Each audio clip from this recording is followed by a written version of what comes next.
When I first got the Canon R5, my main concern is to transition from EF to RF glasses. Now since my lens collection is almost exclusively EF mount, my first choice is to adapt instead of buying a whole new lineup of RF glasses. And that's when I found the perfect solution.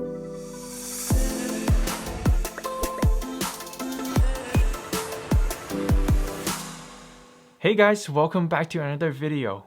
Well, my solution is pretty simple. It's just to get an adapter from EF to RF mount. But Canon actually made 3 variants of this adapter. There's the most basic one, the one with control ring that you can program it to either control aperture, ISO, or whatever you want it to be. And there's the drop-in filter version. Now with each one almost doubling in price, I picked the drop-in ND filter adapter. This might seem really expensive at first, but if you consider that a nice variable ND filter will easily cost over $200 anyway, I think it's a great deal, especially for filmmakers. In fact, I'm gonna call it a game changer for our production workflow.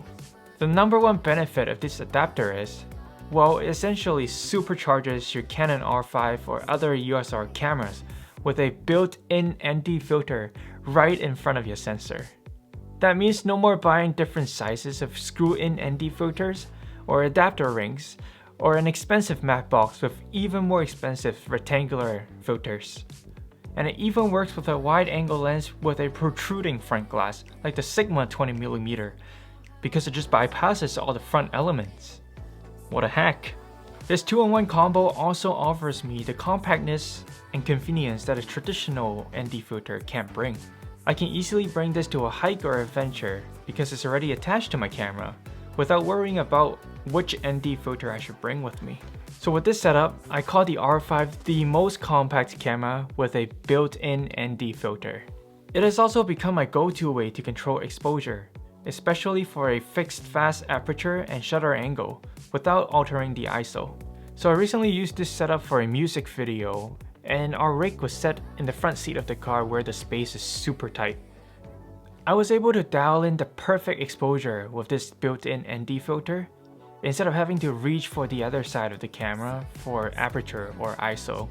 With that said though, there are a few things that I wish I knew before getting this adapter and that you should be careful of. The first one is the short rotation. The rotation or throw of this filter is very short. So it's harder than I wish to precisely dial in the amount of ND I want sometimes. In another word, it's too sensitive for my liking. I wouldn't mind if the range is 5 times or even 10 times larger. 2 is the adapter always needs a filter in it. Say you want no ND at all for low light.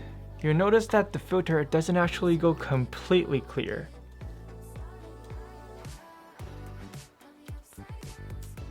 So naturally you would want to take it out. The obvious problem here is the hole it creates, letting the sensor exposed to dust and debris.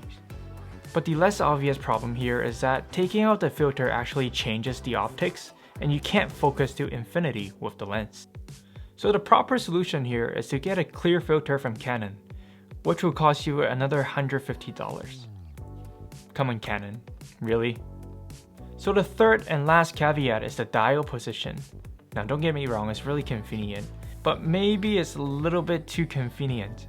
It's close to where you would usually find the focus and IS switch on most lenses. I almost always accidentally change the exposure when I'm changing lens or putting the camera away. This is usually not a big problem as you can always just dial it back. Unless you're on set, changing lens, and wanting to keep the same exposure, then you gotta be extra careful and not to touch the dial by accident. At the end of the day, I think this Canon drop-in variable ND filter adapter, that's a long name, is a great tool to empower us to focus more on the creative side of filmmaking, instead of worrying about the hassle a traditional screw-in ND filter brings. Let me know if you're getting one for yourself and what kind of filmmaking you'll be doing with it. And as always, thank you for watching this video. Remember to like, subscribe, and stay safe everyone, and I'll see you next time.